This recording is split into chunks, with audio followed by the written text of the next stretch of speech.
And a very good evening and welcome to the next CDU Presents webinar that brings you important discussions about the topics and issues that Catholics face today, or that are intended to deepen all of our faith lives. I'm Matthew Bunson on the faculty of Catholic Distance University and also senior contributor for EWTN. Tonight, we're making a major anniversary marked. In other words, 50 years ago this coming week, Pope Blessed, soon to be Saint Paul VI, issued his courageous encyclical, Humanae Vitae, that defended Catholic teaching on contraception, but also the Catholic vision for sexuality and married life. In its time, Humanae Vitae was, of course, a very controversial document. Its promulgation was met with scorn, derision, and outright criticism by various dissident theologians, as well as by many in the media. It faced severe hostility, even within the Church. This evening, we're going to look closely at this encyclical, what it teaches, what Pope Paul predicted, and what we can do in our own lives to live the vision of authentic marriage and authentic sexuality. To do that, we're joined by three faculty members from the Catholic Distance University, three moral theologians, three experts in married life and also human sexuality. Let's start, of course, with Professor Chris Paget. Good evening, Chris. Welcome. Thank you. It's great to be here. Professor Alyssa Thorell, one of our resident moral theologians. Welcome. Thank you. And of course, Professor Stephen Boza. Stephen, welcome to you again. Thank you for having me. Well, I'm grateful for all of you being here, and I'm very grateful as well to all of you who have tuned in to join us this evening for this conversation. And that's what we're hoping to have tonight, a conversation about Humanae Vitae. We'd like you to participate as well. If you look on the right-hand side of your screen, you'll see areas where you can type in your comments and questions. We would very much like to hear from you. We anticipate that this is going to be covering a lot of ground, especially given the controversy surrounding Humanae Vitae, but also the prophetic witness of Pope Paul VI in issuing the encyclical and standing firm in his duty as our Supreme Pontiff. And we're also going to look at the great legacy of Humanae Vitae as it was embodied in the teachings, the papal magisterium of Pope John Paul II and Benedict XVI. So let's begin with a sort of fundamental question. What is Humanae Vitae to you? We'll start with Stephen. What is Humanae Vitae to me? It's a foundational document, I think. It's the document that, from a theological point of view, brings together two other ways that we've seen marriage. Back in the 30s, we had Casti Connubii, which talked about the procreative aspect of marriage and didn't really mention too much about the unitive portion of it. And then in the 60s, we've had Gaudium et Spes, which really did begin then to talk mostly about the unitive aspect of the conjugal act. Humanae Vitae put them both together in such a beautiful way.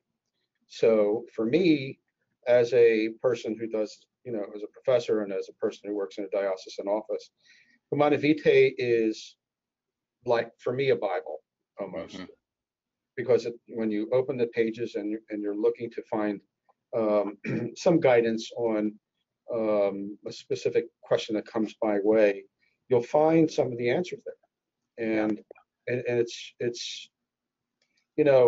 50 years old, but it's forever new. There's more that you can learn from it. Yeah, Alyssa?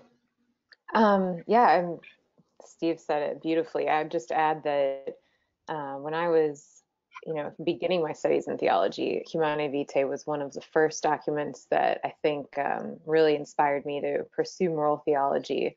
I read a lot about the controversies surrounding it and the majority report and the minority report, which I know we'll get to later, but really getting that context of the teaching of sexuality in the culture, it really strikes home because you see it everywhere around you. Even as a young person in college, it was very evident that the church had a lot of truth to offer the world and that it was something that needed to be further, elucidated, further shared. So anyway, it was a very important document for me in terms of my interest in theology. So you read this document in your early studies in theology, or? Yes. The reason I ask is that one of the things that we often hear about Humanae Vitae is that it is often neglected, that a lot of professors, even in moral theology or courses in Christian anthropology or marriage, tend to shy away from it because of the controversy surrounding it. Right. Yeah. No. Well, I was fortunate. Franciscan University, where I did my undergraduate, they're pretty focused on getting the whole body of encyclicals and all of the teaching as much as you can. So I was introduced to it, pretty early on, and it was definitely a very inspiring experience. Yeah. So Chris, how about you in terms of just your basic introduction to Humanae Vitae? Well, I didn't grow up Catholic, so it wasn't very familiar with a lot of the, ecclesial documents that were coming out. My first was Dei Verbum, and that made a lot of sense for my journey. Oddly enough, by the time I became Catholic, we'd already had like 6 or 5 kids. Who knows? We were, in the words of Dr. Regis Martin, procreating with reckless abandon. When I found Humanae Or Vitae, you were what someone once described a passionate Presbyterian. When I found Humanae Vitae, in some ways it just made a lot of sense. I was already kind of there, but what's refreshing is just the reasonableness of the reasons in which they present this teaching. So in a lot of ways, it takes a person who's already open to life and it delves them into the deep end of the richness of that teaching. Yeah. Stephen, how about you? Do you remember the first time that you read the encyclical sort of in its totality? I think I was a grad student over at the seminary, St. Charles Borromeo in Philadelphia. And I had a working understanding of it, but I never really delved into it until then. And what I found about it it was extremely profound in that it was, as Chris said, comprehensive. It was not only comprehensive, but it made sense. It really did. And I left that experience with a bit of sadness, because if people only knew what was in it, they wouldn't be criticizing it. Mm. And that, I think, has been, in my years here working in in pastoral ministry, I've found that I'm drawn to bringing out the profoundness and bring people's attention to some of the things that they could not even argue with. I mean, to argue with some of the things, especially in Humanae Vitae 17, to argue, how could you make an argument against it? And we're definitely going to be looking at that particular paragraph, but I appreciate that you actually mention one paragraph in particular, because at first blush, it seems that this is a almost shockingly short document in the sense of what it seems to be trying to accomplish. It's with 31 sections, only 41 footnotes. It's not a lengthy document by any means, and yet it seems to accomplish everything that Pope Paul realized that he needed to accomplish. So compared to other magisterial documents, compared to other encyclicals, especially those most recently of Pope Francis, this was a masterpiece of brevity. So how do you begin then this process of advising someone, and that's one of the reasons we're here tonight, and how to unpack this type of an encyclical? What would be the first touchstone for you for drilling down into it? You speaking to me? Yeah. I think I would start with the end. And in the end, he's got a wonderful, almost like a meditative understanding about, speaking to couples. I know this is hard. I know that, it's not something that is going to come easy, but the church is here. And it was such a profound statement of pastoral care that I think that's the place to start. And, and where I have started, I think it really depends on what the issue is. I mean, if I'm dealing with hard cases of a woman who, where a couple who is having, say, severe endometriosis, and the only thing that could help them is progesterone, to help. Yeah. We're not so much, even in fibrous tumors, and the progesterone is basically a contraceptive.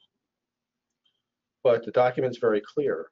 If we have therapeutic means that has to be dealt with, for a temporary period of time, then we ought to be able to make it available for that using the principle of double effect.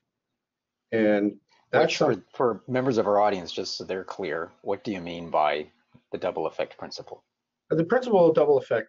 The simple definition of it is one act which is good in itself has two effects: a intended good effect and an unintended but evil effect, and that effect can't be the purpose of it. And there's other conditions to that too that I don't think we need to get into right now. But at the same time, that is a comfort, I think, to some people. Well, I need to take this medication. If not, I'm going to be in pain for a long, long time. Well, yes, you can do that. And the church does not frown upon that, And so I think that the pastoral element of this document goes really unsung, really, really unsung. Yeah. So to your point, I just very briefly quote, and this is number 25, from Humanae Vitae to Christian couples: in humble obedience to her voice, let Christian husbands and wives be mindful of their vocation to the Christian life, vocation which, deriving from their baptism, has been confirmed anew and made more explicit by the sacrament of matrimony. For some say, consecrated to the faithful fulfillment of their duties. Thus will they realize to the full their calling and bear witness as becomes them to Christ before the world. It's remarkably Christocentric in so much of how he approaches this, and we'll deal a little bit more about that.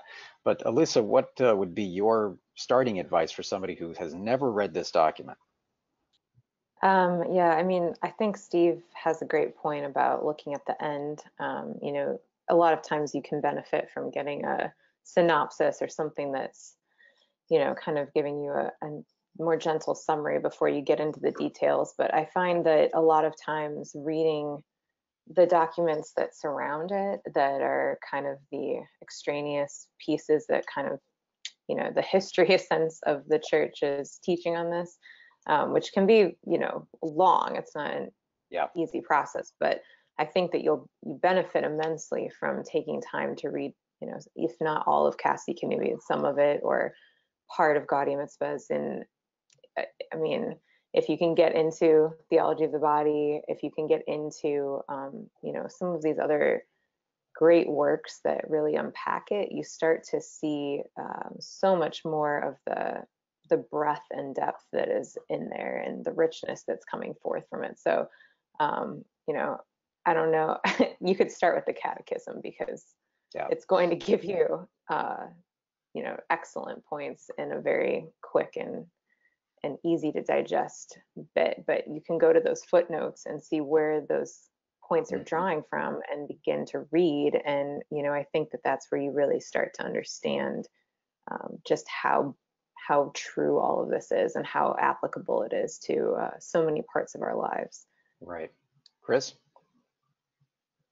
Well, if I was going to instruct someone to jump into Humanae Vitae, I mean, I'd say start out 1, but just because it's so short. And because of the footnotes there, I mean, you can follow the heritage from which the ideas are being unpacked. What I especially do love about being Catholic is the constant reminder of where, this organic development, has been on its journey thus far. And I do like, especially Gaudium et Spes, the first chapter concerning marriage and family. That's extremely rich. Familiaris Consortio is one of my all-time favorite documents that, again, references back here to Humanae Vitae. And so I think what I find is once you jump into one, then you find yourself jumping into the others, because it's kind of necessarily how we do things within the Catholic, Yeah. overall big picture of life and marriage and family. Yeah, well, so all of you have mentioned something about the context and history. And there's a sense that we have sometimes, because of the way the media has portrayed this and some dissenting theologians have portrayed it, that Paul VI just decided one day to disregard a commission that was established, and we'll talk more about that in a minute, and issue a document that seemed to be completely untethered from the history of the church. And one of the things that's striking in studying the background to Humanae Vitae, and then the legacy of it, is that how much damage was done because of dissent and other things to the voice of the church and culture over a matter that it actually has been unanimously held throughout the whole of Christian history, at least into the 20th century. I'm thinking, for example, of 1908, the Lambeth Conference of the Anglican Church that gathered together the Anglican bishops, reaffirming their opposition to contraception. And yet we have in 1930 started that sea change, especially among the Protestant denominations. So if we could, let's look very briefly at two things in order. First, why does the church oppose contraception? And then let's think about a little bit for our viewers, all of the magisterial teachings, the teachings throughout the history of the church, reaffirming that opposition to contraception. It does seem to me that the two have to go very intimately together and really help to provide the sort of context that we need for Humanae Vitae. So why don't we start with Alyssa? Sure. Well, I mean, if we're going to talk about why we oppose it, I think that you first have to understand the ends that are involved. So, as I think it was Steve mentioned at the very beginning, Humanae Vitae was maybe the first time that the two, unitive and procreative, were put together and put forth very clearly as these are two ends. I think we had them in our, breadth and depth of teaching, but maybe just not that specifically and that clearly illustrated. Yeah. And when we understand that the union that comes about in marriage that is meant to be the unitive element for the man and the woman, but also always open to life, because it's part of not only the teaching of the revealed law to us, but natural law, and that it's written into our very bodies. So there's this biological element that, whether you're going to look at it scientifically or just in terms of obvious part of being a human being, there's a fecundity that's there. And even for those who, are not able to conceive, who deal with infertility, because I feel like that's frequently one that's put forward as an argument of, well, what about these situations? Not everyone is able to conceive or to have this fecundity, this openness. It's still given to us by God as part of the way that it is, the way that we procreate our species. And so, the church is looking at it and saying, she didn't come up with this. We look to the author of life, who is God, and he has given us this form of union between a man and a woman, and this form of procreation. And so therefore, contraception in its very meaning means to stop that, to make that conceiving impossible, and to put a barrier there that, whether it's a literal physical or hormonal, whatever format, to stop that from being a possibility, purposely to intend to, disable life from happening, is to withhold a part of, what you have to offer to your spouse. It's to withhold part of the gift of self that is meant to be every act of love that goes between the spouses. And also it's to essentially usurp this gift that God has given you, to say that, man's dominance over life is greater than God's dominance, that, that there's a certain amount of pride that goes into that, I think.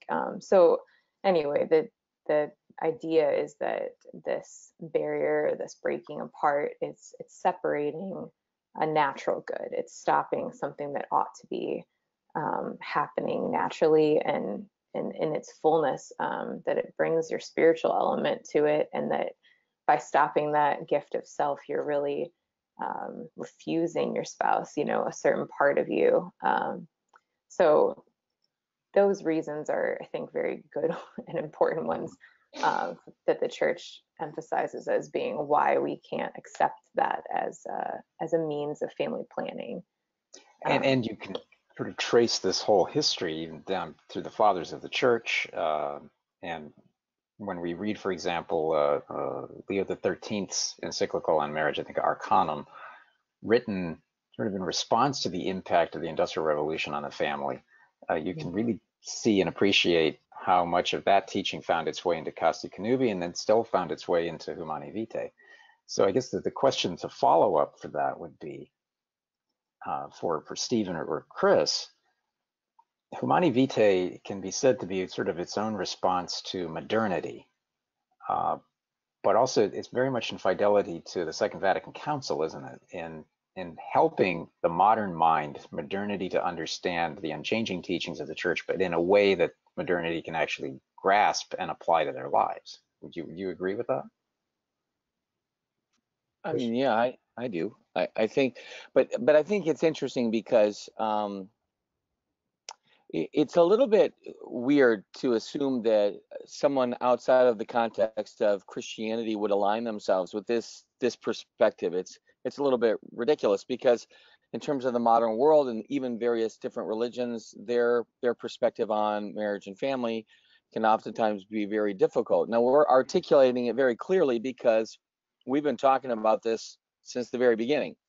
And if you looked at just little paragraph 8 here in Humanae Vitae, that married love particularly reveals its true nature and nobility when we realize that it takes its origin from God. I mean, that's where it all comes down to, is that the way we speak about marriage and family, and specifically fertility here, is that it's connected to really almost a sharing and participating in the generosity, the abundance of God. So then when you look at number 9, it unpacks that, right? Fully human, total, faithful, and fecund or fruitful. So the reason we speak that way is that God is revealing to us the importance and the beauty that marriage is not reduced down to passion, attraction, and common interests, which the world is so inclined to do.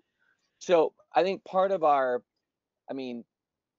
really part of our great responsibility is not necessarily to get ticked off and irritated because somebody doesn't understand the beauty and the importance of Humanae Vitae. Our great responsibility is to figure out a way to communicate that to them in a language they'll understand that says, that makes sense, because it actually really does make sense. I would. You're getting me fired up. No, I agree with everything that Chris and Alyssa said. I would take it in a different direction, though, at least from my perspective. We spoke the last time we had a webinar on marriage. We spent a considerable amount of time talking about how marriage reflects the Trinity. That marriage is the visible sign of what is unseen, and that's the communion of persons with capital C and capital P between the Father, Son, and the Holy Spirit. So if we take that imagery and bring it down a couple notches, and John Paul said this beautifully in the Theology of the Body, where a man and a woman fully image God in that nuptial embrace. I mean, not that single people can't, but it's a more full expression of who God is when a man and a woman are doing what God does.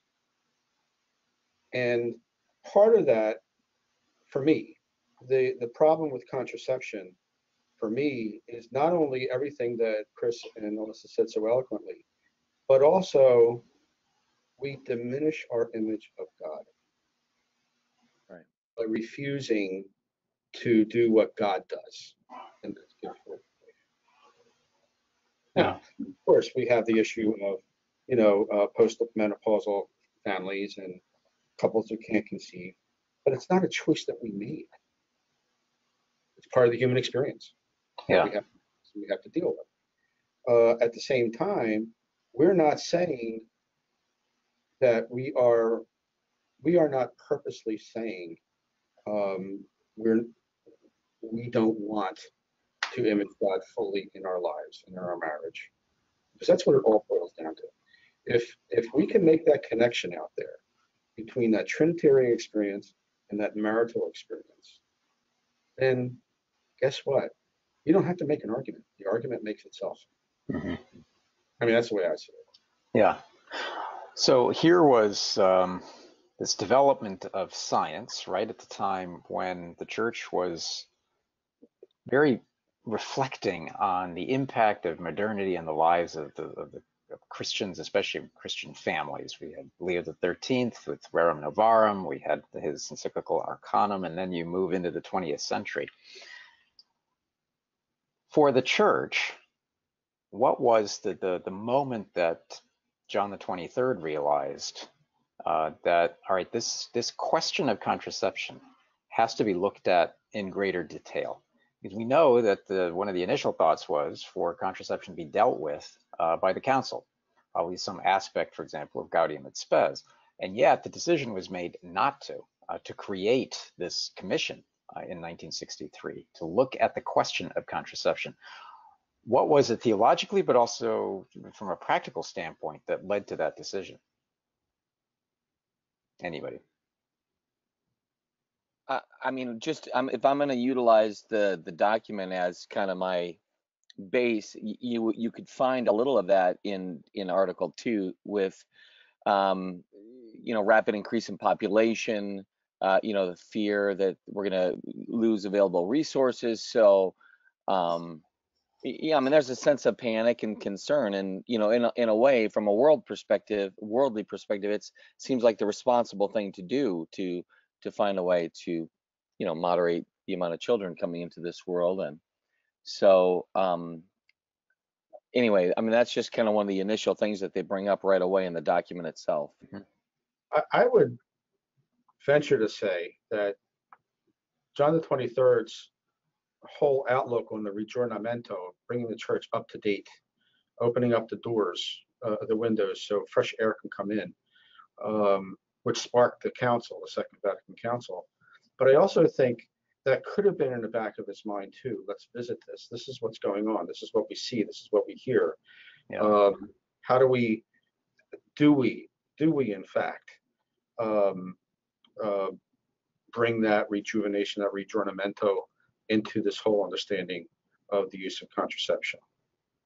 And so I think it was an overall, at least in my perspective, I could be wrong, but I feel deep down that it was that whole attitude and mental outlook. All right, now let's open up the windows and bring some fresh air into the church. Yeah. Alyssa? Well, yeah, and I mean, on top of what they've, very accurately said, I think we can just also keep in mind that the pill had become available in 1960, and we had the sexual revolution going on. And, I wasn't there to experience it, but I believe that it was, a very powerful experience, I think, in culture. When we look back at a lot of different elements of history recorded at that time, not just in terms of the church, but just even from the way people were dressing and events that were going on. It's very obvious that people were questioning a lot about themselves and about the structure of society and the way that we look at marriage and family and civil duty, all of those elements. And I think that really calls into question how man and woman look at themselves as a man and woman, and how they look at one another. And I think that this must have been on the minds of the pastors and the bishops who were ministering to their flock, and pondering, how do we answer some of these questions? How do we give guidance to these people when they're coming to us? And and also probably seeing people leaving the church at that point because of these maybe antiquated, as they would see it, moral guidelines, and then trying to decipher, well, how do we give good pastoral guidance and also maintain truthfulness and faithfulness to the magisterium? Yeah. So this commission is created then, and very famously, not everybody is fully aware of the history of it, but of course, when Humanae Vitae was promulgated in 1968, one of the things that had already happened was the leaking of many of the documents of this papal commission. What's lost in the discussion, of course, is the fact that this was leaked information as part of a deliberate campaign, we can assume, to push Pope Paul toward changing the teachings of the church.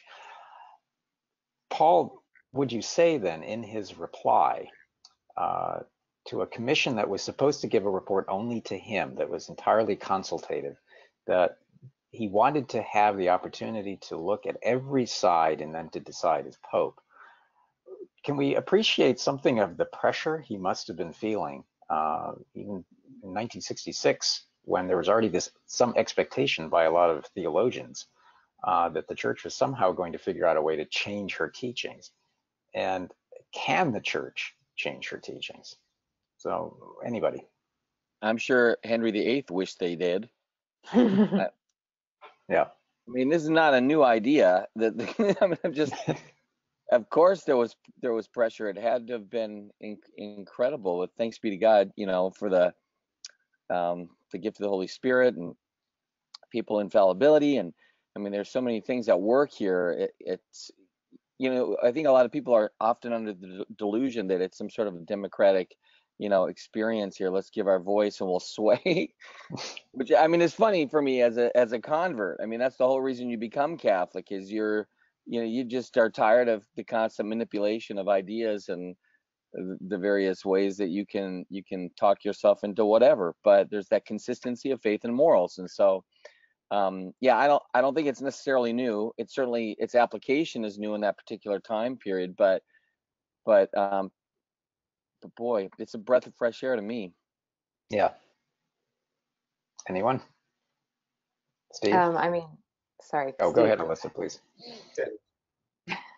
I was just thinking back to when I had first begun really delving into it. I remember reading this book, and I still haven't actually been able to find the title of it. It was so many years ago now, but it was a collection of letters from faithful Catholics, or at least self-proclaimed faithful Catholics, who were writing to their priests, their bishops, about this at the time that Humanae Vitae came out. Yeah. And I was, I remember reading it as a young woman. I wasn't engaged, married, or anything, just a single person, being struck by the heartache that many of these people's testimonies carried. There was a lot of disease, or just struggles that come to people, obviously, in their lives, that were affecting the fertility, their family planning, and it really made you think, the reasons behind so much push for allowing contraception, at least for many people, were, to their understanding, sincere. They truly thought that what they were asking for was reasonable, and that it was for their best interest, and that it would be the most logical choice. And so when I think about the courage and the truth that was present with the Pope at the time, when he was able to see clearly despite all of that, it was, it's a beautiful gift, but it's also a time where I think the challenge, maybe one of the greatest challenges, was then to say to the pastors and to the bishops who were ministering to people, how are you going to help them understand why this truth that we are continuing to teach and to profess really is the best thing and the most life-giving thing for a couple and for a family, despite the times when it is hard or when it is challenging, that sacrificial love is worth it, essentially. Right. I don't know, Steve probably has more to say. I think really the fatal flaw in all this was that the church as a whole allowed, and they didn't do this deliberately, but allowed others to define this document. In politics, we say this all the time. You don't let your opponent define you, you define yourself.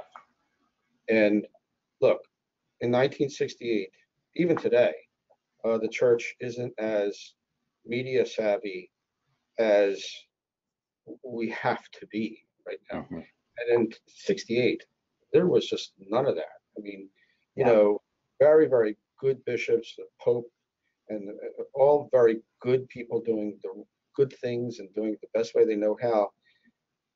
They just weren't media savvy. And you couldn't expect them to be media savvy. Yeah. And at the same time, because they weren't media savvy, then we had the fatal flaw of others defining this beautiful document instead of the church defining the document for herself. You can't change that now. At the same time, we can see this as an example as to what we need to do when other controversial documents come out. You know, and I would hope and pray that, you know, the church fathers would kind of do what they can do to become a little bit more media savvy. Because let's face it, it's worse today than it was 10 years ago. And it's worse 10 years ago than it was in 68. So it's only going to perpetuate. And Yeah. so that's my hope. Chris? Well, I'm a big fan of the media. I mean, I utilize it on a constant Yeah. basis for ministry. And I think, you know, Steve is very right in saying that maybe it's not something that we've seen as hugely important. I think it was Inter Mirifica in Vatican II, obviously was trying to speak about the importance of, you know, modern media. But yeah, I mean, I think though, if you look at the heart of Humanae Vitae and even the other documents from Vatican II or Familiaris Consortio, some of these others, the reason she does explain these things so carefully and specifically is because she does want it to be clear to people who are open and inclined to know what the church has to say about Yeah. these topics. So one is, if you have a person that's actually interested, there's a bountiful supply, a plethora of material from which they can go and discern and understand. But part of our problem is that there's a lot of people who are not interested in understanding, and that's in some ways that's the advantage of the modern media now and the role that we can play in trying to get that information out to the masses. That here's the reasons why. Let's kind of reduce it down to language that they can understand, and hopefully that's what we're doing today a little bit. Yeah. Well, all of you have stressed the significance of media and the impact of culture. So I want to just read a couple of statistics. The marriage rate in 1968 was 10.3 per thousand couples. In 2010, it was 6.8. In 1970, there were 426,000 Catholic marriages in the U.S. In 2015, there were 151,000. The other stats that are kind of surprising. In 2016, 8% of Catholics considered using contraceptives to be morally wrong. In 2016, 4% of all Americans considered contraception to be morally wrong. And in 2016, 51% of Catholics consider abortion to be wrong. So we're going to talk for a second about the prophetic quality of Humanae Vitae. But it is rather striking where we are in culture today, in exactly the same way that could have been predicted by Pius XI when he issued Casti Connubii in 1930, because the Anglican Communion had embraced contraception by 1959. It was advocating contraception. Of course, today you have abortion advocates within the Episcopalian Church in the U.S. So looking at all of that together then, let's reflect for a minute on sort of the prophetic quality of this document. We referred, of course, to section 17. You raised it immediately, Steve. What is it in this document that Pope Paul predicted, and what has come true of it? Most striking thing for me is when he states that a man who gets used to his wife contracepting will no longer see her as his helpmate, but will see her, and I'm paraphrasing now, Yeah. more objectively as an object for his own satisfaction of his own desires. I can't tell you how many how many of those people that come by my way here in the Archdiocese of Philadelphia, and even when I was in the Diocese of Camden, where we would see that blatantly. Look, I get calls all the time from people whose marriages are on the rocks. We never really get into the contraception issue, but we talk about other things. And one of the things that come out is he doesn't listen to me. He doesn't hear me. He doesn't respect me. You know, Yeah. And so out of all those prophecies, we see it happen. We see the objectification of women. We see how the promise that this was going to free you. Contraception is going to be your great savior. Contraception is going to be the thing that's going to make you equal to men. But guess what, ladies? That has made you more a slave of men than you were before you did this. Why? Because now it's expected of you. And now sexual activity is expected of you. Yeah. And women will do whatever they need to do to gather the love and the support of the man that they love. And I guarantee you that if men would become who they are and see themselves as leader, protector, and provider and live that virtuous life, you're going to see that women will follow suit. It starts with us. And if we're not going to take that initiative, then what's going to happen is this is going to continue. Yeah. And Alyssa? Oh, sorry. Go ahead. I'm sorry. Oh, go ahead, Alyssa. Steve is, I'm just very engaged with what you're saying. I think that we have seen a huge, loss of identity, of understanding the beauty that is present in the differences between men and women, but also the complementarity there. And I think that Paul VI, really struck on that with this emphasis on the gift of natural family planning as a difference from contraception. He's very, very clear in the document, these are not the same thing, and I think one of the things I really enjoy is that when the Pope is kind of working through these elements in Humanae Vitae, he says that people these days would say that we are trying to throw off reason, that we're trying to, make everyone do this with no control, with no, scientific anything, that this is just going to be mindless, like we have to be open and there's just nothing that you can do about it. And, he then goes on and says, but that's absolutely to the contrary, that's not what the church is saying at all, that the church wants you to bring an informed conscience. The church wants you to bring reason and intellect, but that those things should always be properly ordered, and that those are ordered unto God first. And that if he is, the author of life and your creator and the one who's given you life, you in turn participate with that. And that this kind of element of knowing that your participation with another has the possibility of creating new life, and that you are not the one who's giving that life to that child, but that's coming from God.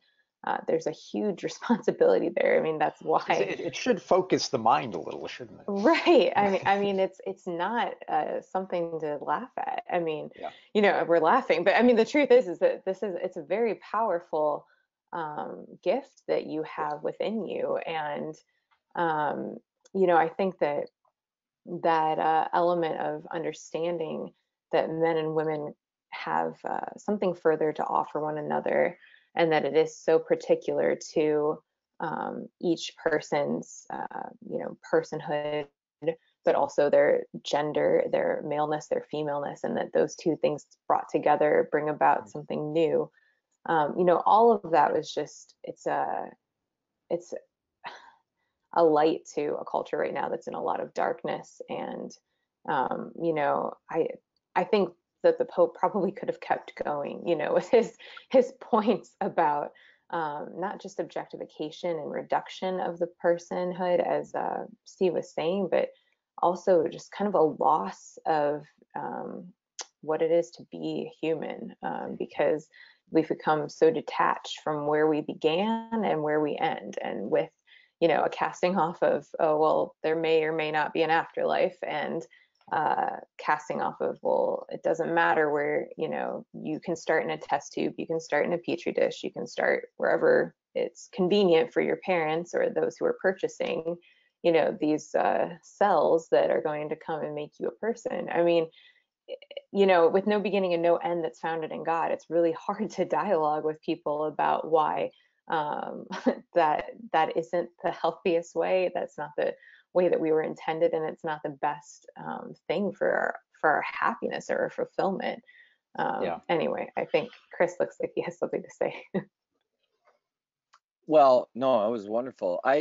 What's interesting is I was thinking on the statistics that you presented, kind of the reduction of interest in marriage, and just the lack of concern for contraception, and it's just the frustration of just the almost indifferent attitude people take towards even abortion.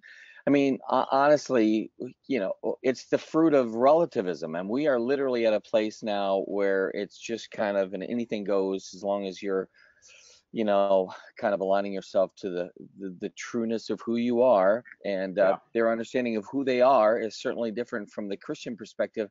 But I think part of the problem, we could see a little bit of that in paragraph 28, where he's addressing the priests and basically even counselors, spiritual leaders, those with moral responsibilities, theology. And he says that it's your principal duty, right? We're speaking, especially you who teach moral theology, to spell out clearly and completely the church's teaching on marriage.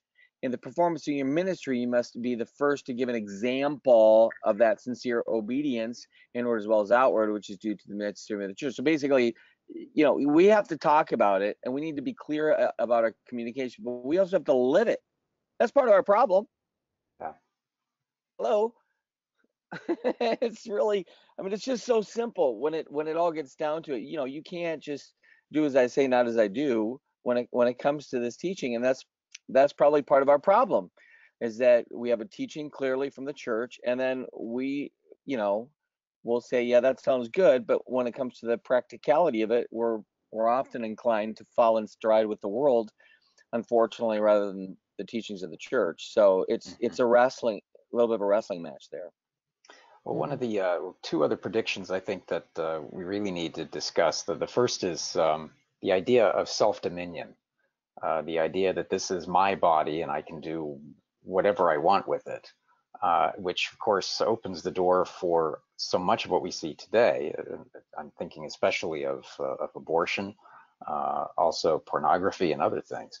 So how did Humanae Vitae anticipate where we are today in that sense too? Any of you? Well, I just think that when the Pope is talking about the element of accepting life from God and accepting your participation in that, I think he really emphasizes that we are co-workers, but we're also always still the children, and we're always, it's you have to keep, I think this goes back to a little bit more of John Paul II's, working off of what comes from Humanae Vitae and his development, especially in theology of the body, but the idea of being as a gift, and that your existence is a gift, and then that you can participate in sharing that. And I think that, when Paul VI talks about dominion, there's that element of saying that we want to assert that we can control not only just our lives, but elements of our lives, and so particularly down to the elements of our fertility, or even the life of a child, like you said, with abortion, and our sexuality, that it's just such a reduction of the whole person. And I think I forget now which paragraph it is, but Paul VI talks about the principle of totality and emphasizes that, you know, the whole is always going to be the, kind of your focus, you know, that each of the pieces of us, that is our fertility, our soul, our body, our, you know, just these different elements that are going into play when we're talking about marriage and family, those all participate and are goods in and of themselves, but they also are always part of a whole, and you can't really isolate them. You can to understand them, and obviously when a certain moral decision needs to be made about a particular thing, like Steve was mentioning earlier with endometriosis or things like that, then obviously, yes, you have to look at those particulars, but you can't assert like just one particular over and above the whole. And I think that a lot of times it is the temptation to say, you know, I have the power to take an egg and freeze it and then insert, you know, and to inseminate it and to create a new life in that form, and that's my egg. So if I want to go and do that, why can't I? And you know, the Pope was trying to, I think, remind people that that everything, even down to a single cell that is an egg cell, is still part of your whole, and it's still affecting you as a person. And you know, it's a really hard thing to argue when people have become so detached from thinking that a decision that I make might actually affect me beyond, you know, does it give me an income? Does it not? You know, it's we've really limited the amount of effect that we think about. It doesn't seem to have psychological effect, emotional effect, spiritual effect, the effect on our families or the societal effect. And you know, but those are real and they do exist. And the further that we go down that rabbit hole of pretending like we can isolate it and ignore the whole, you know, the more our dominion just kind of messes with our understanding of human life and community. I'm reminded of the fact that in 1930, when the Anglican bishops at Lambeth approved first contraception, one of the things that they were keenly aware of the fact that the impact that this is likely to have. So they added that sort of pathetic statement about, well, we ought to regulate it. And of course, how did that turn out? But to your point, Alyssa, it's in paragraph 17 that Paul talks about, unless we are willing that the responsibility of procreating life should be left to the arbitrary decision of men, we must accept that there are certain limits beyond which it is wrong to go, to the power of man over his own body and its natural functions. Limits, let it be said, which no one, whether as a private individual or as a public authority, can lawfully exceed. And he goes back and he says, in accordance with the correct understanding of the principle of totality, he said, enunciated by Pope Pius XII. So again, he's really anchoring himself in what we've seen before, but applying it in new circumstances, which is one of the great wisdom of Catholic social teaching and also Catholic moral teaching, isn't it? Yes. I think too, you know, those words echoed even in the 80s when Donum Vitae was put out. You know, where the CDF speaks to the idea that you know, we are that science and technology is good, but number one, they have limits, and number two, the science and technology take the values that the scientist brings into it. So I could see the writers of Dona Vitae use that phrase over and over and over again. So when we first started this conversation, we wanted to know what was the big importance about this. Well, this is the importance. It's not just, it's the principles and the thoughts are not just there. They're applied and used in other areas, you know, that makes this such a valuable document. And I wanted to make a comment on what Alyssa said about this is my body and this is what I can do. It's a whole attitude of a dualistic attitude. Body's here, mind, soul's here, or spirit's here. And if anything that the church has taught, especially in the theology of the body, is that there's a unity between body and soul, the unitotality of the body, of the person. So it's not, I don't have a body, I am a body. And so people have lost that connection between what is in the soul and what is in and how it's expressed through the body. And we've lost that. You know, we've lost that in the secular world. So, you know, what if the issues that we have with contraception are not, and that's so the beauty and wisdom of this document is that it appeals to natural law, because natural law is universal to everyone, no matter what time period that they lived. Now, one of the other prophecies of Humanae Vitae was that there would come a time when a public authority might decide in the public interest to impose contraception. And I remember reading a number of pieces in the 1970s and early 80s scoffing at this idea that the Pope it was absurd that there would be any sort of imposition of this. And yet we saw that pretty quickly behind the Soviet bloc. We see that very searingly with communist China.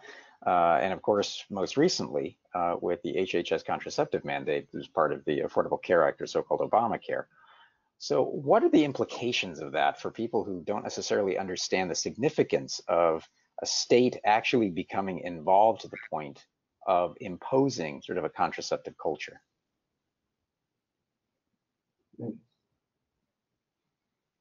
Steve, Chris? I mean, I don't know. It's all, and there's a lot of television right now that's kind of playing with these ideas of what happens when the government comes in and manipulates and controls. I mean, The Handmaid's Tale is very popular right now, Margaret Atwood's book, and it's just, you know, almost like a picture of, you know, manipulation and control. And I mean, unfortunately, it's not such a, you know, a far-fetched imagining. I think of Canada a few years ago when I was up doing some work out east, and just, you know, the euthanasia that was so readily allowed, practiced, initiated, even from a medical standpoint, and, you know, from a government standpoint. So unfortunately, not to be completely cynical, but the sky's the limit in terms of when you have a whether it's a company or a country, you know, a political regime that does not see the beauty of the dignity of life, then you're going to see more use and more disregard for that life. So it's, unfortunately, I think it increases. You know, sin leads to more sin. The fruits of that are playing out almost tragically, but very manifestly in somewhere like in China, where they had this longstanding one-child policy, and now they're looking at a demographic nightmare. So, right. I think in Africa right now, there's a lot of persons on that continent that are complaining about the ideological colonization. We went through other colonizations over the centuries, but right now we're still at it. We're still colonizing them ideologically, because in most cases, and in the Gates Foundation and a few others that are doing some charitable work down there, contraception and family planning is contingent to foreign aid. Mm-hmm. So if you want our money, then you have to do this. Absolutely. And there's a considerable amount of backlash now happening. You don't hear it that much, but if you search the web, you're going to see that the African people are not happy with being colonized again. Mm-hmm. You know, and this is what it makes me understand that Humanae Vitae is such a act of the Holy Spirit, because no pope in that time could have ever imagined that. Yeah. And yet there it was, sort of playing out in Paul's encyclical in 1968. He'd already anticipated some of that in a way with Popularum Progressio, his encyclical on the development of people, but this whole idea of finding a new humanism. Always coming back, it seems, to his understanding of the threats to the dignity of the human person, all the way in 1968, long before we were even thinking about something like ideological colonialism. But There was one other side effect to the encyclical, and then I think we need to move on to something that's a little happier to talk about. That is that we saw in the dissent of theologians from Charles Curran on down, in their response to Humanae Vitae, the sort of the rejection of papal authority, was there also a kind of unhooking for a lot of dissenting theologians that, okay, I'm dissenting from Humanae Vitae, but this now also gives me, much as they wanted the license to come from contraception, but also sort of a license to disregard almost the whole of the magisterium of the church. And could we say that in the last 50 years, we have seen so many of the consequences of that? Yeah, and that's the whole purpose behind Veritatis Splendor, because all forms. You anticipated my very next question, so please continue. Yeah, all forms of philosophical ways of coming to discern the truth came into the forefront. You had people like Richard McCormick, who made a living off of proportionalism. Well, proportionalism is that philosophy that would allow for contraceptive practices. The ends justify the means. Yeah. I have this pre-moral value that governs everything. You have the Hastings Center that was developed by I forget the gentleman's name. He was on the commission. It escapes me now, but he dissented so much that he built the Hastings Foundation, which now is, I mean, they have some good things going on there in bioethics, but not anything that I would want to use in there. You know, they have some studies, but you know, this gentleman, I just wish I remember his name right now, started that as a result of Humanae Vitae. You know, so Alyssa or Chris,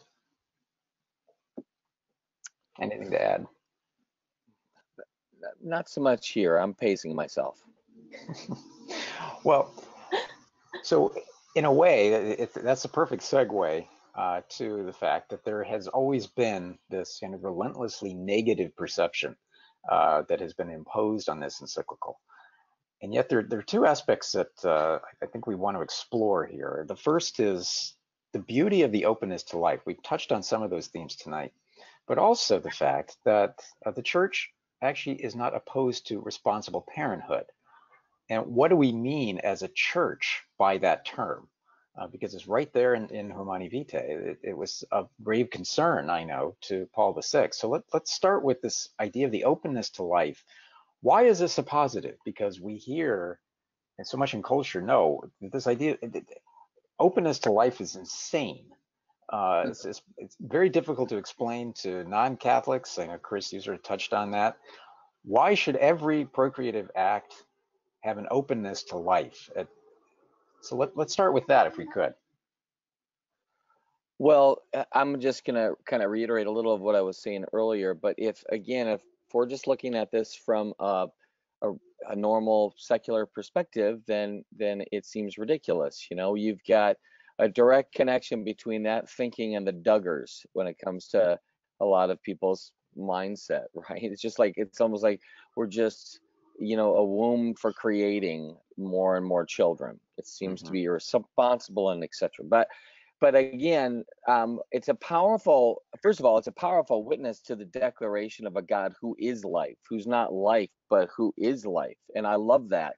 And the ability for a couple to share in that creative option of really modeling what love can look like between a community of persons. And again, we're back to that ultimate reflection of God in time. So I think, to me, again, coming from that Protestant past and then it becoming Catholic, it really just was a breath of fresh air, because I was seeing that already, but to realize just how powerful that marital and life-giving context was refreshing, and it's really, it's, you know what it is, it's an invitation to become selfless.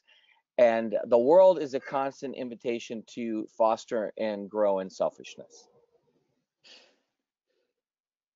Alyssa?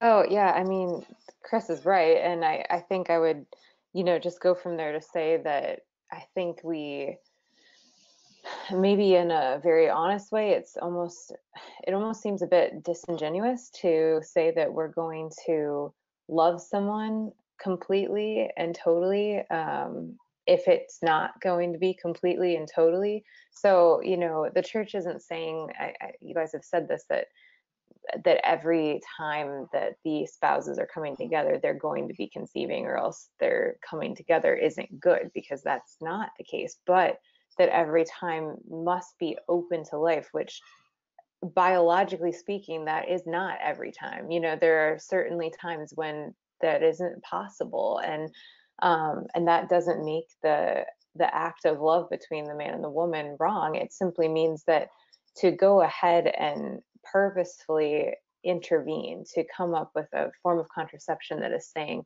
no, there, no way are we going to allow life to come of this, that there is something that's being withheld. And I think that, a lot of people are really okay with that. They're really okay with not being completely given to one another, and to not be totally, and I feel like it's just a dishonesty, in the sense of the physical communication. You're not being fully open to the other person. And um, I guess that's hard for a lot of people to accept, or to even truly care about. But I guess I would just challenge them to say, if you live a relationship with someone where you are fully honest with them, and you are giving 100% all the time, no matter what, I think you understand why it's such a different thing than a relationship that isn't, because you will understand that, a total gift of self, a total openness, a total trust, the expectation that you're going to be accepted by the other person completely, without, flaws and all, without any kind of conditions, and that's going to be the the foundation that a family is built on, that any children that are welcomed in are going to be standing upon this structure of love and trust that's coming from the parents. That's, it is an ideal, but it's a possible ideal. I mean, it's never going to be without its struggles, because no family's life is. But Something that that Paul notes in Humanae Vitae itself. exactly, yes, he Yeah. says that, that this seems idealistic, and that people will say you can't live the ideal, that it's, not really attainable. But the reality is, yes, it is, with grace, with support, with help. And even in times of struggle, I mean, the Pope says that, that there may be times where the family isn't feeling that they can, or that they failed, and that they can still return, to grace, that they can still come to the sacraments once again after confession, and find themselves back in a point where they're supported by their community, and that they're growing. And anyway, I think that the reality is just that it needs to be emphasized to people that love that is complete and total and open is going to give so much more joy, so much more hope, so much more freedom, so much more trust. And that over time continues to build upon itself. Yeah. It's a really happy song. It's not so overbearing. And so, Would you say too that, and this is for anyone, but Chris especially, it's like you've been pacing yourself. Um, the encyclical itself, in fidelity to so many of the teachings of the church leading up to Humanae Vitae, there's this beautiful expression. It's such a positive presentation of marriage and sexuality and the sacrament of marriage. We always see in Humanae Vitae, he talks about the sacrament of marriage and how special that is. Talk about that, would you? Because it's kind of forgotten in all of this discussion about how supposedly negative Humanae Vitae is. Right. Yeah, I was looking at a different paragraph, but the idea of that sacramentality, the reality of the sacrament of marriage, of basically it's this grace, this avalanche of grace that is afforded to the couples to be the saints ultimately that they're called to be. I mean, the presence of Christ in a very real way. Whenever we do all the pre-Canis here in the Diocese of Syracuse, and one of the things that I'm have a hard time understanding is how a couple would want to get married and not be of the same faith, and they would somehow want to have this disconnect, because the grace that's afforded a couple in that sacrament is so beautiful. Not only does it allow them to endure in a very difficult time, and when the endurance doesn't seem to be very endurable, but it also allows you not just to survive but to thrive as a couple. I think that's one of the great gifts of the sacrament of marriage, is that you're not just, again, we've been talking about the idea of the human person, and we look at the human person and it's like this, here's the standard that the world says, I can't believe it could be more, this is the value of the human person, utilitarian, fall into this kind of category, blah blah blah. And the church is saying, no, this is what the human person is. We're called to sanctity, to way up here. It's the same way when it comes to the perspective of marriage and family. The children are an inconvenience. I have all these reasons why I shouldn't have children now. Why do we need to get married? And the church says, here's the reason why. This is what it looks like. This is what it can be look like. So when we talk about, like, the world's perspective is like, let's just get married. We're committed. We can share a bank account. Like, we're gonna have a great time together. But the church is saying, okay, it's great. I'm glad you're sharing a bank account, but like, let's just kind of look at it a little bit differently. But then she's not ridiculous. The church is not completely ridiculous to the plights and the struggles of the human person, which is why in 10 there's that list basically of physical, economic, psychological, social conditions that allows for a couple to say, well, right now it's not a good time. I have a friend of mine, if they get pregnant, she'll die. It's kind of that simple. You know what they use to ensure that they don't get pregnant? Natural family planning, because it's that effective. Psychological, social, all of those reasons. And then I love the little phrasing here. It says, decide not to have children for either a certain or an indefinite period of time. And those are things that could be easily talked about. So I probably didn't really answer the question as effectively as, because I'm scouting through. I want to get my specifics for you guys. That's how careful I'm being. Much appreciated. I think, Chris, you did answer the question fairly thoroughly. I would want to add, though, too, when the Pope says for an indefinite period of time, even good Catholics don't know that to be true. I had a colleague in Virginia once who worked together, and I told him that. He says, no, you're wrong. That can't be true. And I said, well, here it is. And I gave him a citation. And I find that in play oftentimes with couples who know they're carriers of genetic traits that could cause a disabled child. And sometimes they're afraid. Sometimes people get sterilized. But my response to that is, here at your age, whether you're 20 or 30 or however old you are, this a child with special needs is going to be a hardship for you. Okay.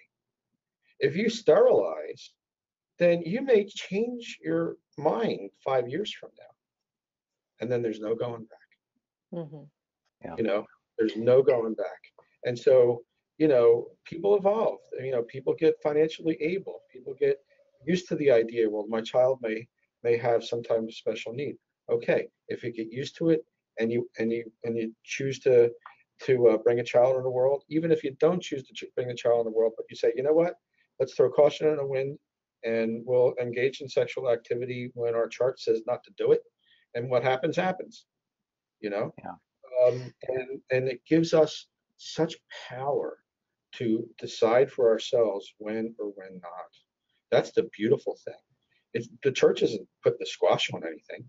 The church is allowing us and empowers us to begin to make those decisions. And that is authentic freedom. Authentic. Yeah. In an era of great fear. Amazingly, we are out of time, but I want to close with a very quick quote from the Holy Father, soon to be Saint Paul VI, talking about the great work, as he put it. We are convinced that this truly great work will bring blessings both on the world and on the church, for men cannot attain that true happiness for which he yearns with all the strength of his spirit unless he keeps the laws which the Most High God has engraved in his very nature. These laws must be wisely and lovingly observed. And on this great work, on all of you, and especially on married couples, we implore from the God of all holiness and pity an abundance of heavenly grace is a pledge to which we gladly bestow our apostolic blessing, he said. And that is how he finished Humanae Vitae. And that, unfortunately, is how we have to finish our conversation tonight. I know that the three of you are going to be back. Hopefully, you're still willing to come back for further discussions in the months and years to come, because I think this is a topic that we as a church, we as Catholics, but also we as good citizens in our own country need to be continuing to discuss. So thank you to all of you. Thank you. Alyssa, Thank you, Stephen, and Chris. Again, thank you for being here tonight. And thanks to all of you for joining us. We hope that you have found some of this conversation tonight fruitful and helpful in your own explorations of Humanae Vitae. I think I speak for all of us here at CDU on this panel. Please take the time to read Humanae Vitae. It's readily available online. It's a short read, as we have been stressing throughout the night, but it's a very fruitful one for all of us. And if you'd like more information about the CDU, about the Catholic Distance University, please go to www.cdu.edu. We have a wide range of course offerings that will cover things like Humanae Vitae and moral theology, and some pretty fascinating conversations with our professors, such as we've had tonight. Well, on behalf of the Catholic Distance University, thank you so much for being with us. I'm Matthew Bunson. Looking forward to seeing you again next month when we have another offering here on CDU Presents. Until then, please take care and God bless.